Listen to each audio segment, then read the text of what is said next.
Did not. They talking all of this madness, talking all of this madness, talking all of this madness. They talking all of this madness, talking all of this madness, talking all of this madness. They talking all of this madness.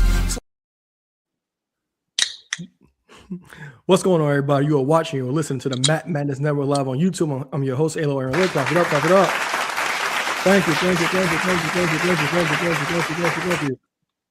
And I am back, Marvin, once again, with my bestie, X2 Flyer, Eric Trembicki. How you doing, babe? Dude, I'm doing great. I mean, a shirt like this, a hair like this, and a best friend like you. Mm-hmm. What else could I ask for? All right, so guys, make sure to thumbs up this stream, turn on your post notifications, and comment, and anything you say will be posted on the live stream. And also that includes compliments on my bestie shirt. So what's been going on in the world? So Ludwig Kaiser, protect your queen, baby. Protect your queen. He got himself a Latina mommy. He got a Latina mommy. Double or Nothing happened. And I'll say from the two matches I watched,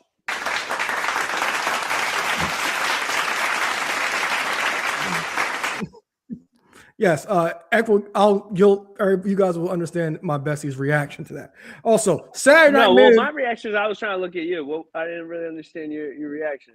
Oh no, I watched two matches from Double or Nothing. Okay. There's two matches. Which ones? The opener and the main event. I watched it. That's all I had time to watch. But I know that's the main thing that I had to watch for the most. And Stadium Stampede. I did see that as well. Oh, so you saw three matches. Three matches more entertaining than anything TKO has given you all year. And I'm glad that you're referring to them as TKO like I do now. I really do. I really do enjoy that. And that's gonna be a theme this episode. I might even pull up a clip. I might just remind me about the MJF clip if I forget. Also, Saturday night main event. I don't care what anybody got to say. Saturday night main event was fun. It didn't hold a candle to Sunday, but sure. It didn't. But I mean, all right, that's great. Saturday night's main event, I think it had like 4 championships on the line, where typically Night of Champions will have 3 on the line, and it'll have like 17 matches. But sure. But I will say this. This is the thing that got me. It was so refreshing watching a show. You get Kathy Kelly, you get the match graphic, and then the match. I hardly saw any ads. They did some good little packages I think there was 2 matches where they hyped up the championship. Yes. I didn't see a million ads. I didn't have to watch it. It was straight to the point. Shout out to the cock. Shout out to the cock. That straight to the point. And I was like, yo, this is the most fast-paced show I've watched in the longest time. And I 100% enjoyed it. I was like, this is what I'm talking about. But I thought it was fire. I thought Ethan Page and Penta had an amazing match. God damn it, Brie Bella even had a good match. That's saying coming a lot from me. Also, if you watch Euphoria, Sydney Sweeney got choked on that. And also, of course, I can't go without saying this. New York Knicks. New York. Oh, I'm so happy. Air Force Knicks. I'm so happy. Oh, I am so happy. Because I think last time we were here, you asked me about I don't know. Did you know or not know that I was a Knicks fan also? Yeah, I think that's pretty hidden. I think you're proclaimed a Lakers fan from January of 2016 when this show started until now. So I am a Lakers fan. I don't think any listeners knew you as a Knicks fan. Okay, so let me give the origin. Okay, so I am a Lakers fan first. Like OG going back, Shaq was my guy first. Then it became Kobe. But growing up in Brooklyn, I couldn't always watch the Lakers. They play at 10:30 all the time. So I would tell my mom that, hey, the Lakers are playing. Can I stay up? She'd be like, shut up, bitch. And then I would go back again, and she'd be like, Mom, come on, but the Lakers got to play the Kings. She'd be shut your bitch ass up. So I only had the Knicks. So for most of my childhood on MSG Network, at between 7 and 8 o'clock, I watched all the Knicks games. That's all I had. The things that team put me through emotionally and mentally is ridiculous. I go back from when they traded from when they were good. Then they traded Patrick Ewing for Glenn Rice, and then that's when salary cap problems started. Then they traded Nene and Marcus Camby for the remains of Antonio McDyess, who didn't even make it through the preseason. And then they hired Isaiah Thomas. Well, first they paid Allen Houston, but I don't blame him for that. They paid Allen Houston. Then they hired Isaiah Thomas. He trades for Stephon Marbury, and then that was a damn disaster. And then Isaiah Thomas hires Larry Brown. How many Marburys did you have? I did not have any. Rodney had a pair though. He did. I ain't gonna touch that. There's a layup. He my guy. He did have a pair of those. He was a big fan. So I remember when they made that trade. I remember exactly who I called. I called Naquan first. Shout out to Naquan, and I called Rodney second because I was so excited that the Knicks got somebody good. But then I was the only person who understood salary cap. And it's like, damn, this is bad. Or whatever. Then if they take it the whole way, I'm texting Ronnie and be like, "You the only Knicks fan I acknowledge from the wedding." And then the Isaiah Thomas era began. Then they hire Larry Brown, disaster. Then Isaiah Thomas, who has no business coaching anything, even in 2K has no reason coaching. He takes over the team, and the team's abysmal. And then when they get out of having a bad salary cap because of Donnie Walsh, he retired. Then they trade the whole team for Carmelo Anthony. Also, rewind a bit, they didn't have the patience because if they were patient, they would have been able to sign LeBron, D Wade, and Mike Miller, but instead didn't want to be patient and signed Amari Stoudemire. Then they traded the whole team for Melo. He was coming anyway. And then they hired Phil Jackson. And oh my God, I cannot believe I did not have this clip pulled up because Phil Jackson, it was abysmal. It was abysmal. I remember when fans they were saying that, oh my God, Phil Jackson's going to take over the team and he's going to end up coaching and we're going to be saved. But that did not happen. They were hopeful. That did not happen. I remember when that happened. Everybody was like, oh my God, he's the president of basketball operations. He's going to make all these deals or whatever. But you know what his first move was when he signed, when he went to the Knicks? I'm going to play it for you because there's only one person that could share my vitriol for what he actually did. And I'm going to play it for you right now.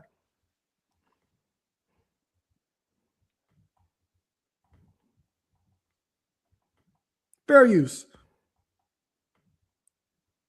If it comes out of my mouth, and I sit up there and I literally articulate the stuff that this man has done since he has been the executive of the New York Knicks, I'm going to lose my mind. I ain't going to be able to do the rest of the show. I'm telling you right now. It comes out of my mouth. I'm not going to be able to control myself because I'm barely able to right now. I'm going to try to keep my composure. A few moments later. His very first move as the executive was to sign Lamar Odom, who was on crack.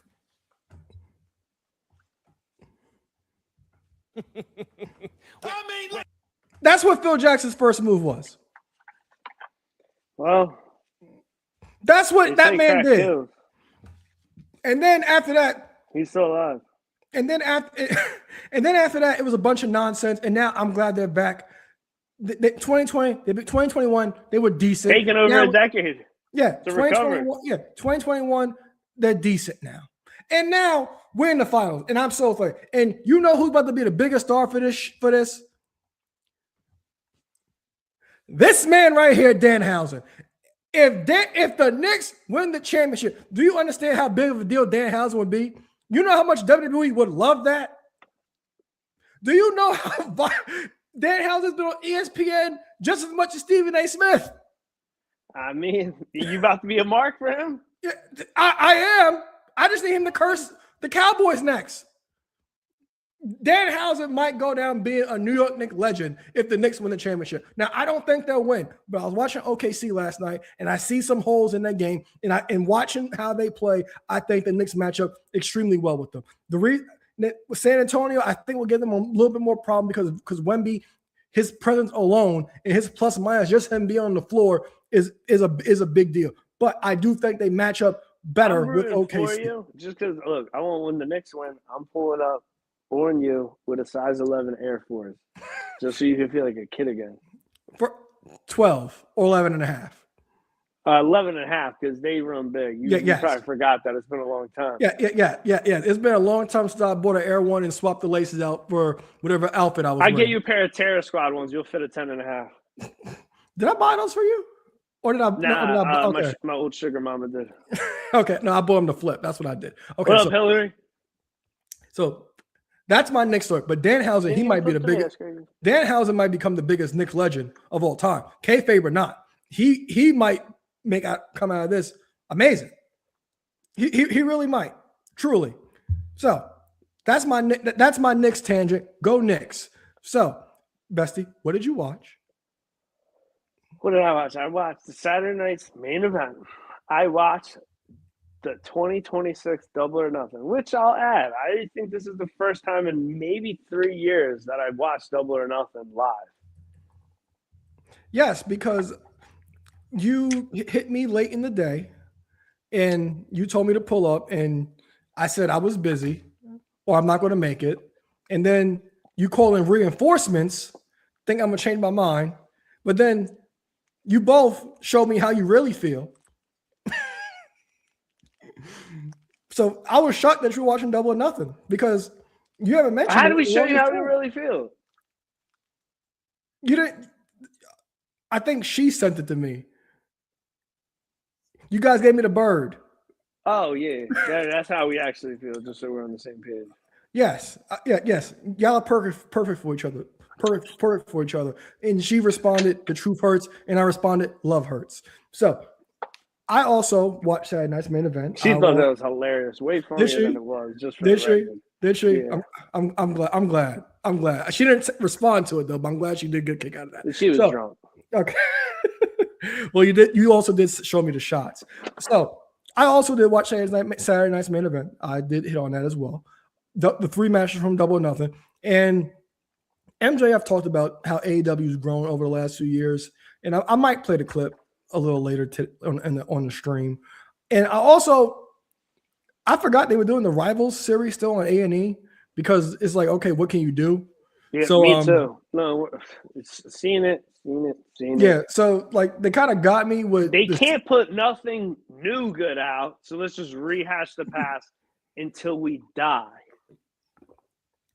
So this week was Savage and Flair, and like Angel actually turned it on, and she was like, "Well," because she was reading the description, she was like, "What real life?" I'm like, "I don't think nothing real life happened." So she actually ended up watching with me before she fell asleep, and then there was a Charlotte and Becky episode that was going around, and we kind of got an insight on why Charlotte and Becky eventually had that falling out. It was about Becky kind of going rogue on the promos and her Twitter, trying to make the feud feel more real as possible, and that's what kind of drifted those two apart.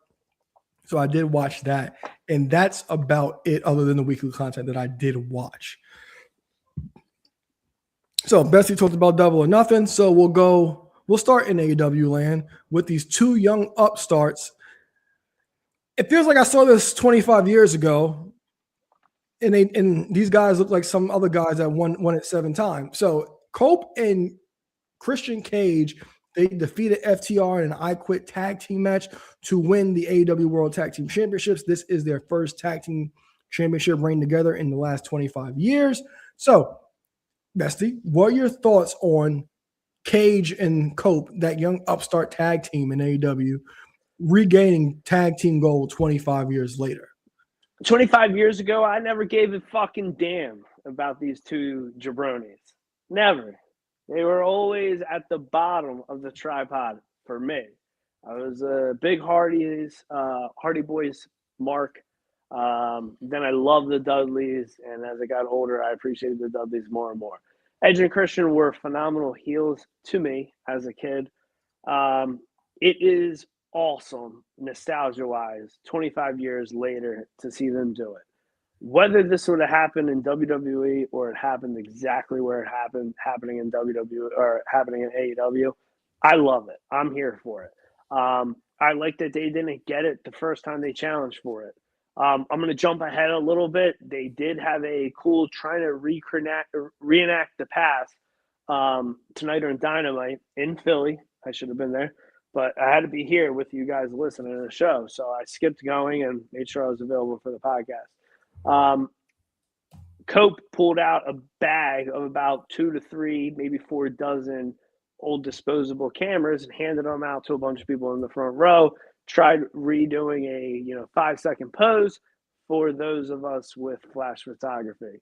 2 of the 3 members of the Dogs, Finley, and honestly, I'm going to botch the other guy's name, but hell of a promo. 2 guys that recently jumped over from New Japan. I think that's a fun new feud, and it's not just recycling FTR taking the belts back.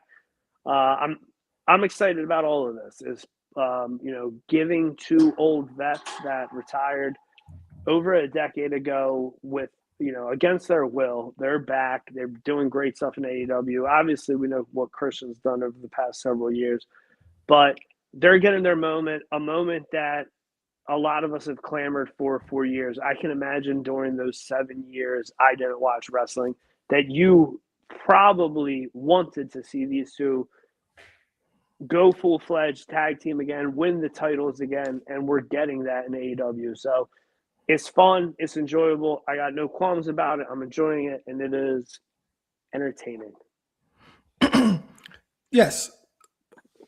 When I saw them reunite, I was like, okay. Well, actually, we'll go back to the 2021 Royal Rumble. So that's when Edge, that's the Royal Rumble match that Edge won, and also in that match, Christian returned himself. Now, WWE didn't have any interest in bringing Christian back from an in-ring perspective, so Christian would eventually end up in AEW, and later on, Edge would do it as well. So we all know that was the first thing that we would want to see is a feud and Cope and Cage reunite in AEW. So a tag team title run was warranted, and it was also going to happen with the Hardys, but Jeff got in trouble.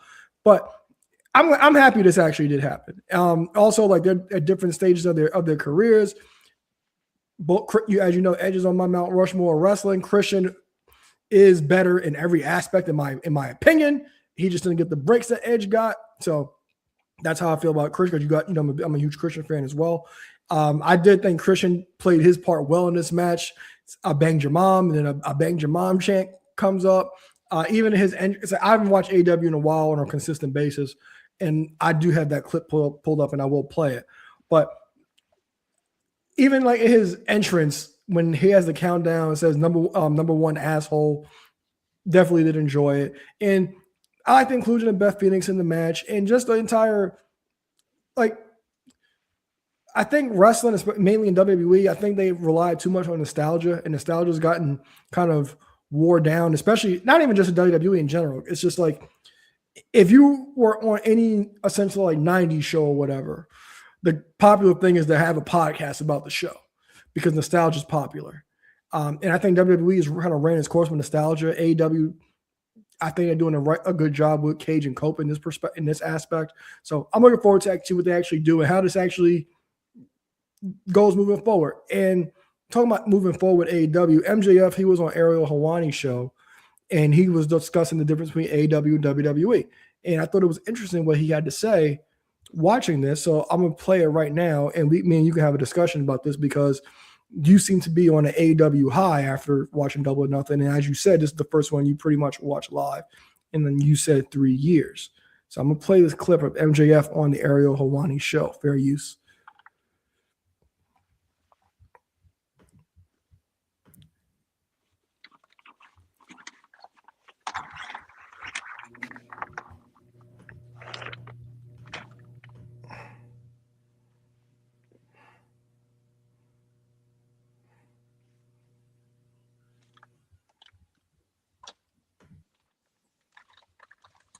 Tickets sold have me in the main event. The most Dynamite tickets sold have me in the main event. These are just facts. But, and as much as fucking it hurts me to say this, Ariel, I don't even want to say it. Okay. We have an embarrassment of riches right now in the AEW locker room. I mean, I'm not going to sit here and name every single name because it's exhausting how many incredible professional wrestlers we have. We have, bar none, the best wrestling on television. It's not even close. Sorry. Now, WWE has incredible wrestlers. They're putting on great matches. TNA has great wrestlers. They're putting on great matches. NXT has great wrestlers. They're putting on great matches. But I can look in this camera and say point blank, I feel we put on the best matches. I feel that it's not just a tagline, we're the best wrestle. It's a fact. And, you know, it's gotten to the point now because of the black eyes that were created in the past, right? Which you've discussed ad nauseum on your shows. It was AEW bad for a while just because after the black eyes. Now, there was a reason to say AEW bad because some bullshit was going on. 2026, there's nothing to say, man. We're putting on great show after great show. We're up in houses year over year in most territories in the U.S. Pay-per-view buy rates are up, and I'm about to be in the main event of the second biggest grossing domestic pay-per-view in the history of our company. Now, all right, so that was MJF on Ariel Helwani, and he talked about how the last part I'll hit on the most about AEW had this dark period, but it's changed now. All that stuff's over. So I was on that train, and I didn't really go back except for the people that I did enjoy watching, which I did keep up with. So what are your thoughts on MJF's comments, and do you think he's right? Should I get welcome AEW back with I'll open the door for him. How about that? I 1,000% think you should open the door. Okay. It's not a question about if he's right. He's right. Anyone, and I say this even to myself, you're in denial if you think he's not right. So again, one of like the other things were like fans, specifically also like people that don't like AEW, that just love WWE, will also crap on WWE. They'll say, oh man, it's been 10 years since a WWE champion has been under 30. It's been X amount of years since such and such has won a championship. It's been such and such years, and they'll just like pick it apart. This show was riddled with, we mentioned the fun tagline of these upstarts with, Cope and Cage, a good nostalgia act to start the night, winning their first tag titles together in 25 years. But besides that, there was so much youth riddled through the show. Whether you get a bunch of, you get people like the Hurt Syndicate and Jericho, who, they've had long, illustrious careers that could hang it up at any time. They're first ballot Hall of Famers. But you got guys like the Dogs, Ricochet, and many, many others sprinkled through that match. A bunch of young upstarts. You get two guys 30 and under for the world title in the main event, and we get a insane main event, insane one. And then rather than one of my favorite parts where I'll admit, like, we got all these releases. Like, yes, me more than anyone, I would have loved to see the New Day there. It didn't happen at any point throughout the show, but typically AEW, end of the night, boop, boop, boop, thinking, you're going to get the next rivalry. Who's returning from an injury? Who's coming from WWE from these releases? Who's going to go challenge MJF? Instead, we get Kevin Knight, who's a babyface, current TNT champion, and if you just hate AEW, the equivalent of an Intercontinental champion coming out there to try to help the babyface. Quick heel turn moment, attacks the loser of the match, the babyface, the former world champion. Oh, that's great. That's exciting. That's also going to help just push ahead one of these young stars. So like MJF said to Ariel Helwani, they're constantly moving forward. The black eye from stuff years ago, that's over. And if you want to be stagnant and just keep focusing on that, cool. That's just be bitter and try not to watch good wrestling, because what I watched Sunday night was way better than anything I watched from TKO in the past year plus. So I will say this: my current match of the year is an AEW match, which is MJF and Hangman from Revolution. So for me, AEW, like MJF said, and he was transparent, and I love transparency. He knows that it was bad. Even when he came back after the Adam Cole thing, I believe he said he knew he was the shits. And I appreciate the transparency in that case. So for AEW, for me, And the way I even consume my wrestling is a little bit different than what I used to do. Like, I don't sit down and watch the show in a sitting. You know, I have to pretty much spread it out, or it is okay. Who do I like?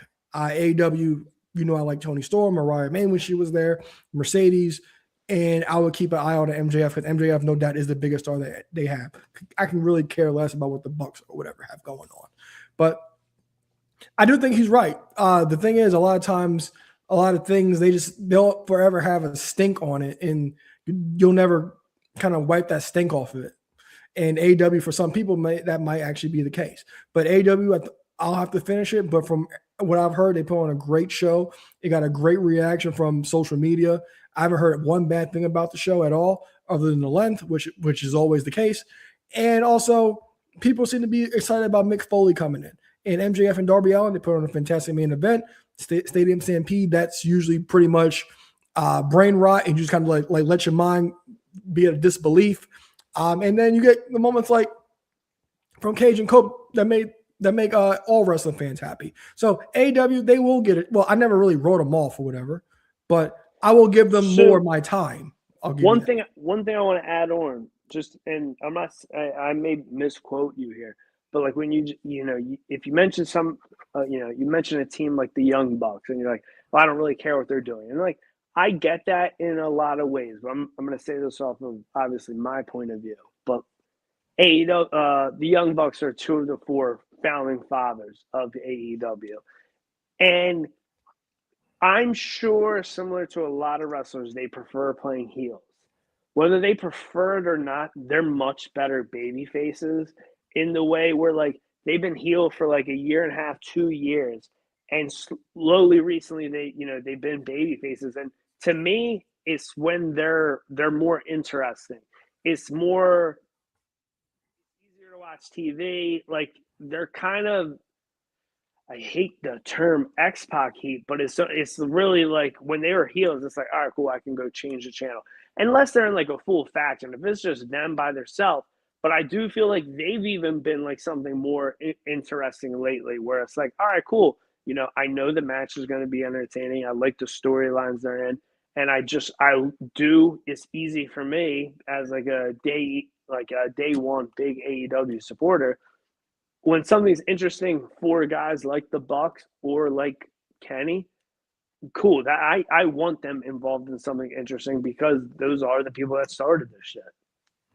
Yeah, so the Bucks are more interesting as baby faces. The things they do, you can't not see it. Like, you have to be aware, because they still are a focal point of the show. I'm not sure if you remember, I said this before. For them, since they are primarily a tag team, there's but so much they can do since they're primarily a tag team. So the interest kind of weighs for me personally. And like some of our greatest tag teams of all time, for example, like Edge and Christian, for example, Cope and Cage that we talked about, they only teamed on TV for 4 years? Cup of coffee. 3-4 years? Yeah. The Hardys, they had those singles runs. Team 3D, Dudleys, they had those single runs. The Bucks never really had those singles runs. So when it comes to them from a tag team perspective, it's just like, okay, like you have to find a lot of things for them to do as a team. And for sure, that can easily get pretty stale. Well, that is 100% of like your just tried and true like WWE guy, where it's one of those things where like, yes, the Bucks are supposed to be doing tag team wrestling. They're supposed to be tag team. They're not supposed to split up. They're one of those teams where it's just they're better off just being together and leaving together. I think in the early years we saw a couple times like during tournaments or whatever, or I think Matt had a couple like back injuries. We saw Nick in some singles matches, but that really was the extent of it. Mm-hmm. So since you're down WWE, it seems that people backstage the talent backstage is as well. Let's get it. So Dirty Dom recently had an interview, and I'm going to read what Dirty Dom had to actually say. So Dom did an interview with, I'm going to butcher the magazine, SA Magazine, and he says, quote, "I don't think they know what to do with me in WWE. I'm too cool, like they have lightning in a bottle and they have no idea what to do with it. So they're just letting it sit. I'm just waiting. I could have all the storylines. What are they waiting for? I don't know. I've defeated John Cena, AJ Styles, my deadbeat dad, Rey Mysterio, Damian Priest. I don't know what they're waiting for. I'm 29 years old. I'm young. We've got all these old fossils working. I don't know what they're waiting for. I'm a patient man. I can wait. If they want to put me in Clash in Italy, I'll put my AAA mega title on the line. That was Dominik Mysterio from an interview from SA Magazine. So, what are your thoughts? When Vince was around, when did you ever hear anyone do interviews like that? Not really. People would say they didn't know what to do with me. That was common. But interviews, no. That was said after the fact. Yeah, exactly. So what do you think they could be doing with Dom? Because I have my opinion. So what are yours? Defending his AAA title, dropping the title and making him chase after titles on the show, having a legitimate feud with Finn rather than just running from Finn, putting a series of mixed tag matches with him and Liv. But I know that's not the question, but what's Liv doing? We got no challenger for the world championship or the women's world title. They don't know what to do with Liv. But there's a former U.S. women's champion, Julia. Man, I could go on about her. I mean, the talent, the look, everything. They don't know what to do with her. There's a plethora of talent. They have no idea what to do with, and they do nothing with. Jade, she was a champion for 300,000 days, defended the title twice on her second time, lost it at WrestleMania. They don't know what to do with Jade. What do you think they should do? I mean, what do you think they should do with Dom? But obviously we could go down a rabbit hole of a million talent that they're not using. So for Dom, I don't mind him being the AAA champion because they now granted AAA is a YouTube show, but they've done a good job of sprinkling it in, and he'll end up in AAA and having his storylines over there. And also Ray is the new GM of AAA, if anybody doesn't know. So personally on TV, I think it's strange because with Dom was the biggest heel that they have. And remember when he turned on Rhea, the running joke was he turned heel twice. He was the first person in history to do that. And there's so much that Dom can do. Because when he said that, I really don't think they know what to do with him because one, the heel heat isn't heel heat anymore because he gets cheered essentially. Now, for me personally, I would still have him have a proper feud with Finn, but the way Triple H book stuff is, he underexposes people, and I don't think he exposes them enough. He underexposes them, but he doesn't give them the overexposure. Dom would have been all over the show. We would see Dom 3-4 times a night, but we don't. We see him maybe once or twice, and it's legit for a second. Vince, oh my God, Dom, we would have like 30 minutes of Dom. So I do think, like, for example, you said Liv as well. There's more that Liv and Dom can actually do, I think. I do think we'll see more because I'm not sure what they're doing with Liv. That's been the big thing on social media. Like, why hasn't Liv had a real thing? There's a thing going around that on the summer house show circuit, she'll be facing Io and Sol Ruka in a triple threat matches. So we'll probably get that program coming out of it. It's maybe just Io, but as far as Dom, there's a plethora of not just stars, but you use it like, and if there's a hesitation of like, oh, who are they not using right? Typically, you just look to, all right, who has the belt? Like, all right, yeah, there's a little uptick right now because of Saturday night's main event. SmackDown, I guess they've been doing a decent job with the men's U.S. title. I mean, you know, Sami Zayn, Trick, Carmelo, the people that have had the belt, they've been around. But, you know, usually if you lose the belt, you disappear. Like Ilya disappeared. I want to pretend I care. I'm not a big fan of Ilya, but he's gone. He disappeared. What are they doing with him? So, like, we're going to get to this in a second as well. But, like, for, like, the Dom thing, Dom should be in the ring with Roman Reigns. He should be in the ring with Cody because his popularity and him being a heel, it was that high.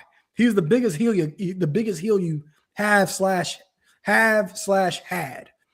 There's no then you reason. got him running from a guy that hasn't won a championship in 5 years. Yeah, so listen, Dom should be in the ring with those guys because I talked about it after WrestleMania that, especially with Roman's title reign, I thought this was to prepare the next set of guys, and Dom is probably one of the next biggest guys that you actually have, and especially with the crowd will actually be accepting of him. But they haven't put him in that situation. He's doing this thing with Finn, and like I said, underexposed. It's not quite talked about as much.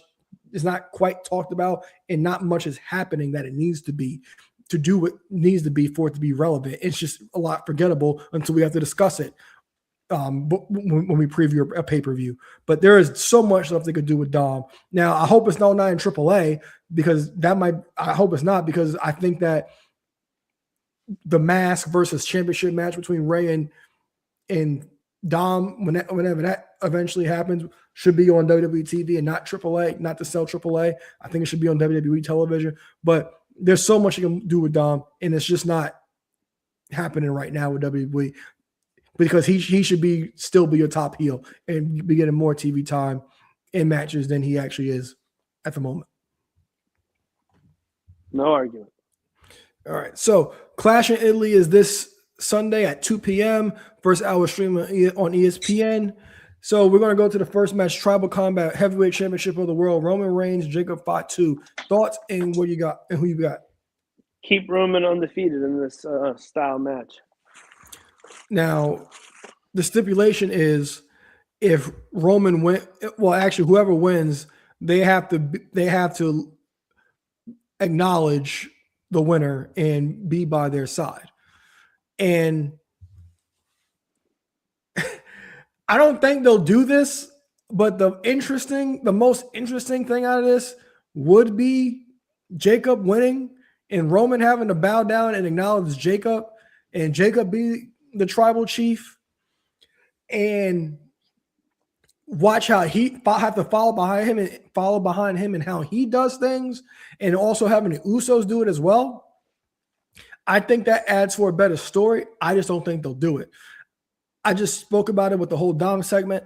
I did not want a Bloodline Summer. It looks like we're getting it. I did not want a Bloodline Summer. I wanted Roman against Dom, Carmelo Hayes, these newer guys, which were essentially the Obafemi, and Obafemi dethroning him for the heavyweight championship of the world, but that's not what we're getting.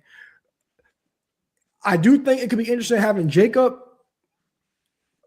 bow down to Roman Reigns and have him having to follow around. But the more interesting thing would be Jacob winning, because Roman's never been put in that type of position, and it will be the most intriguing. Well, if it's going to be interesting, total knockout ain't giving it to you. So I'm going to go. So you are going with Roman Reigns, correct? Roman wins.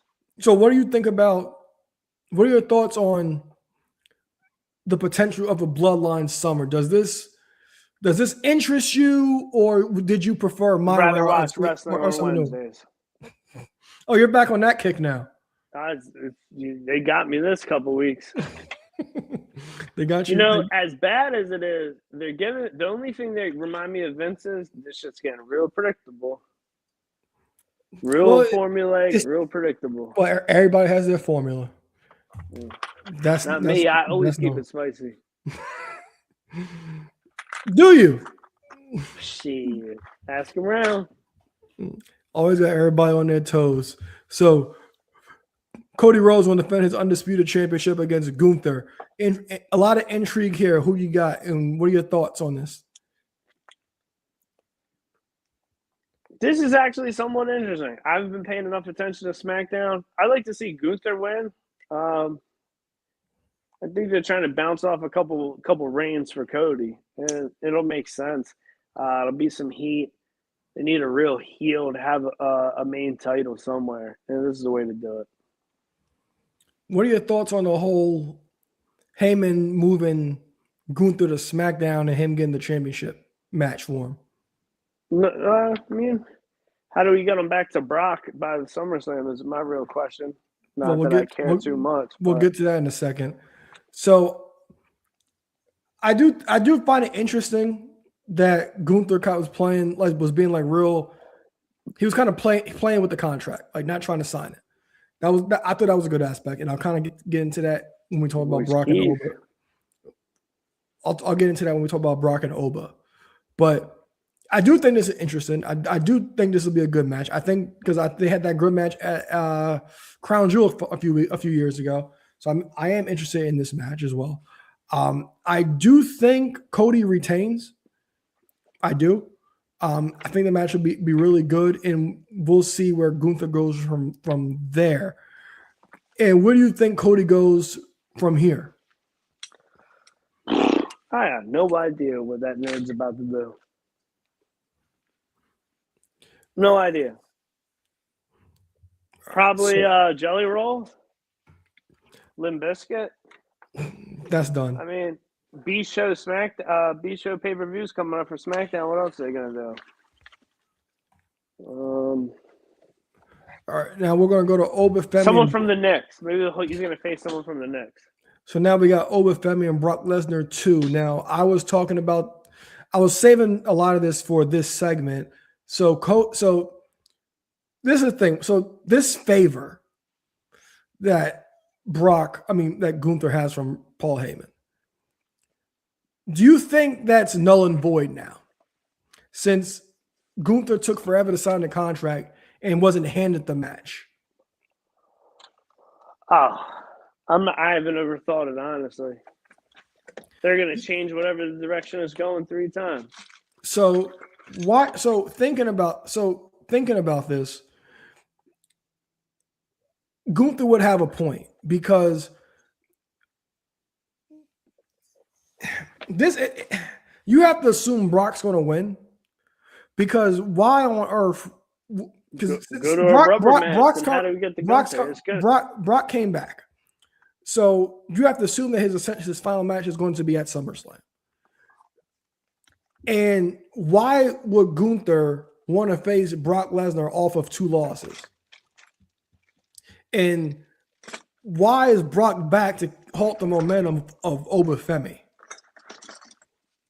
That just doesn't necessarily add up to me. So I think Brock wins, but there's a lot here. And but then again, there will have to be a third match. And where that match will take place, we all know Brock loves a Saudi Arabia payday. Maybe you get that at Night of Champions. But WWE logic the last few years, Night of Champions has been Night of no champions Night of one champion because hardly even any titles are defended. So maybe that'll be your rubber match, but still, you would think Oba will go over there. And still, why would you want too much sense if you go do it somewhere like Night of Champions? Hey, look, there's no title on the line, but the winner. Hey, it's a rubber match. The winner gets the title shot.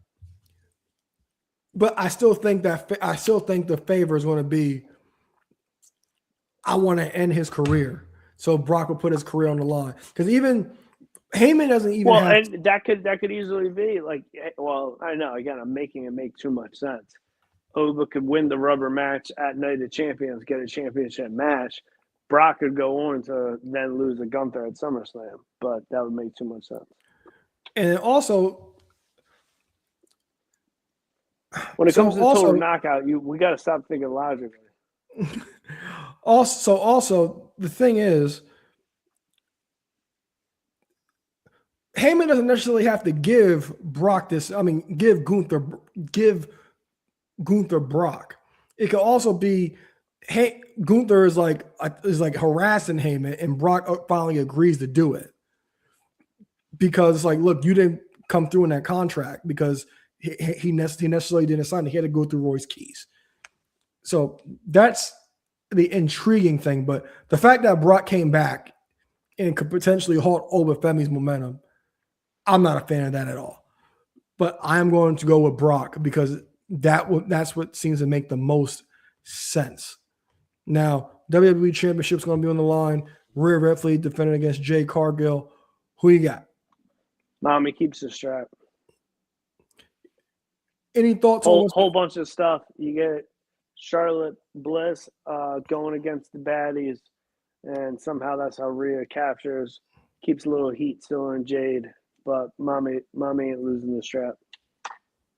What's been your thoughts on what's been going on amongst all the women? Because Fatal Influence, for example, they've been served Your themselves. girl JC Jane is the one that's going to dethrone Rhea. I love that. I don't think it's going to happen, but I love that. Yeah. Oh, it's SummerSlam. I don't think that's going to happen, but I Early would prediction. love that. I do think they will win the tag titles from Paige and Brie. That'd be all the straps by the end of SummerSlam. That'll be Laney and Fallon. But so they've inserted themselves into this, and they're all about unity. And at this point, they got Rhea and Charlotte essentially becoming friendly, but being friendly costing the match at Saturday Night's Main Event against Jay, and Jay did end up pinning Rhea Ripley. Now, the match at WrestleMania I thought was really good, and I hope this match is actually good as well. And I thought they stood out at Saturday Night Main Event because I could have cared less about that match, but they turned me around. I thought they had a great show in that 6-woman tag team match. But I am going to go with Rhea Ripley to retain her WWE Championship. And the final match, I'm not sure if this is going to happen because there's a rumor going around that she is hurt, but Becky's going to defend her WIC title against Sol Ruca. Thoughts on Sol Ruca since she's been up? Botch City, but I mean, I like her. I want to like her. I think she's doing too much. I think she needs a new finish. I'm going to keep it a bean. I do like her, and I see her winning the IC title here. Yeah, so Becky Hogan, as some like to call her. I love when you call her that because you be bipolar about it. I don't agree. I still don't. I was about to say you started agreeing after you heard that you watched that new Rivals. Oh no. Well, if you did something to somebody, you did something to somebody. But as far as burying somebody and hitting one of these, I don't know if you heard that, but I don't recall her hitting one of these. No, brother, doesn't work for me. So, so when it comes to this match, for Becky Lynch, I think she doesn't get talked about enough because she's been fantastic. Like this whole feud with Jessica Carr and with Nick Aldis and Adam Pearce, I think she's been great in her role. And I think that if this match does happen, she will lose and Sol Ruca will win the WIC title. Because I even like the way that she got disqualified, and the fact that Jessica Carr didn't disqualify Sol, she DQ'd Becky. I thought it was great. You know, in a good way to get out of the match. What do you think about that constant storyline they've been doing with Jessica Carr and Becky? I mean, it's borderline like the general managers. Like we never getting a match from Pierce or all this. Jessica Carr is a wrestler. She's a trained wrestler. Like Becky's storyline's been going on for over a year. Yeah, I love it. I love it because it's like I love it, but I want something to come of it. Well, the thing is, I don't know if anything. I doubt anything will come of it since she's a referee. But I love the idea. She's a referee, but she's also a wrestler. I know, but I just love the idea of signaling out a referee that you don't like, and you have a nickname for them, even though they call it down the middle, and just being a delusional heel. I love it. It's just like when Triple H will have Earl Hebner, for Earl Hebner's awful, but the fact that there was always that thing in the back of your mind of like, all right, Earl, you always screw my matches, and commentary will always point it out. But I do love this aspect of Becky hating Jessica Carr and Becky hating management, and Becky on social media has been fantastic when it comes to these things. So Becky Lynch, she's been underrated. I think she's fallen under the radar because she has been the WIC champion. It falls under the radar sometimes. But I think she's done an incredible job, and I think she's going to put Sol Ruca over here. Sol Ruca over, if not here, the next time they actually have a match for the WIC title. Well, I look forward to seeing it. All right, so we are now going to move to the top years. So X pick this week was, what is the top year for Kenny Omega? I'm going 2018. I just think of everything leading up to the year, obviously prior to AEW starting, going in all in, his IWGP world title matches, the feud with Chris Jericho, doing the work in Japan, doing the work in Ring of Honor, Bullet Club, record sales of merch, Making something outside of WWE before AEW, something else in wrestling being mainstream that everyone's talking about, something being sold in Hot Topic. 2018 is easily Kenny Omega's best year, and unfortunately, I don't think we'll ever have another year like it. What would you have his second? 17, 16. So for me, I'll probably go. What are you gonna go to belt collector year? I didn't really care for that. You know, I'm not the biggest fan of that. Sometimes I'm confused with you. So I because say something freaky. Because 2016, like basically, like all the New Japan years also blurs because we didn't watch New Japan. So like you can only go off of the matches if you remember them, or you're just a diehard. Mm-hmm. What 2018? So All In happened in 2018. AEW him versus Cody, Civil War. Yeah, I remember. We were there. We got some of there was, I think the final Kenny Okada match was that year. It's probably not the critically acclaimed Kenny. Was that the match at All In? No, it was him versus Penta. Okay, that was Penta. Okay. A little slut. Hey, oh yeah, and then Jericho debuted. Yeah, Penta Jericho. You know what? Because 2019 Kenny, they would build into the debut at AEW, so he didn't necessarily. And he got sick. Then the 2020 year, wasn't for me. Did do some good things though. So I'm gonna agree with you. I'm gonna go with 2018 Kenny Omega as well. Not the easiest for me, not the best insight for me. So I will go with the 2018 Kenny Omega. So my pick for this week was the old head Edge. Who will remind you of that young upstart Adam Copeland. So for me, the best year for Edge. Hold on, can I go first? Go ahead. You're gonna have the better answer. Okay. I'm going to assume it's going to be during those 7 years I did not watch. Depends. So I can't judge. I can't judge, and I can't go off that. I'm going to go off my experience watching Edge. I got to go 0-1. I'm going 0-1 because he did win tag titles with Christian. It was towards the end of their tag run. He became King of the Ring, Intercontinental Champion, United States, WCW United States Champion, had a breakout year breaking away from his tag team. I know that's probably not his best year. That, to me, is Edge's best year. And let's hear the probably more accurate, unbiased one. So I think his best year was 2005. That's before he won his first WWE championship. That's the year he won Money in the Bank. And at the top of the show, I talked about how Edge is on my Mount Rushmore, but I do think Christian is better than him in pretty much all the boxes. Edge has the better look, I'll give you that. And also the whole Lita thing, Matt and Lita thing, that also added to Edge's heel heat because Matt Hardy was so beloved by everybody, and Matt and Lita as a couple was everybody's favorite couple. And then so that happens. He gets with Lita, Money in the Bank. The Matt Hardy feud over the summer happens, and then after that he's kind of floating around. But this is when he's on his way to becoming the biggest heel in the company. And now the second year, I'll probably say 2002. 2001 is a good answer, but I'll say 2002 because that's when he's fully by himself. But 02, what, at least accolade wise, what puts I know you revere the SmackDown 6 so high, but what about that would be better than 01? So I don't hold accolades as my judgment of you.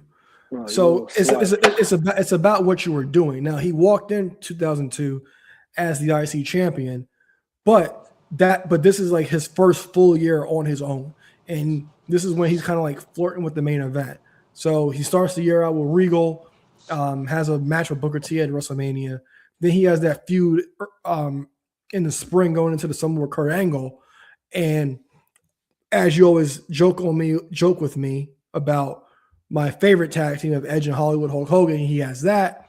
And then he has a feud with Eddie Guerrero in August going into September. And then in October, that's when the SmackDown 6 stuff starts. And with the SmackDown 6 stuff starting, that's when him, Ray, Eddie, Benoit, and Chavo and Kurt, they put on those amazing matches.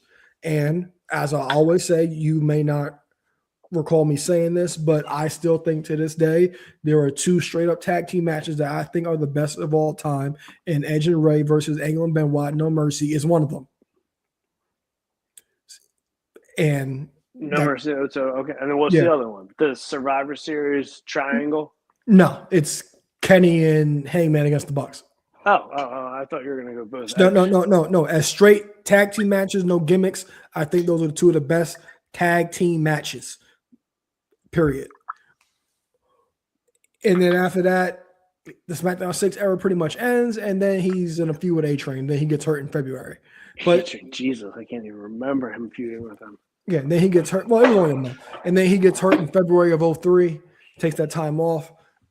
And the reason I say is because Edge, that's when he became pretty much like, all right, the future is now. Like he would always talk about that. The future is now. And he would actually live up to the expectations, and this was his first year full as a singles competitor. So 2005 is one for me, but 2002 I think is second. I was 01 for 3. No, I'll say no. I was a big fan. I was a big 01 fan of Edge, especially because it's like your favorite Edge figure. It is. Well, is it? What, you love that figure? Legends with the chase. Oh, I sold it. I needed to make room. Ladder match is awesome, which he debuted that gear in.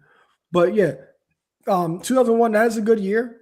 That was the year I really started to fall in love with Edge, because that's when he broke out. He won King of the Ring, and plus like Triple H was gone, so like I needed a new guy, and that was my guy.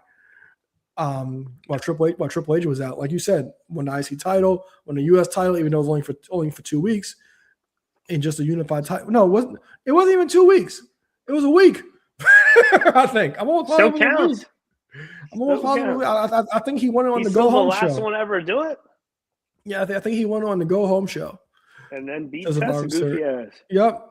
So, but yeah, 2001. My favorite, it was probably one of my favorites because that's when he first started. But I think 2002 is a you would think after him jobbing Stephanie's ex out, Triple H would have liked him a little more.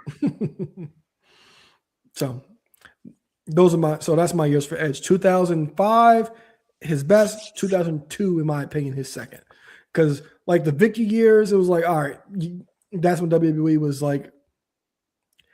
I was still watching, but I could have really cared less about the 2007-8 era, even though I was watching. 2006, I think, was probably his third best year. Due to our debates and, obviously not being so stern on each, how about we do a little different? And this week we give each other a heads up, give the listeners a heads up, and this way we know who our year picks are for next week.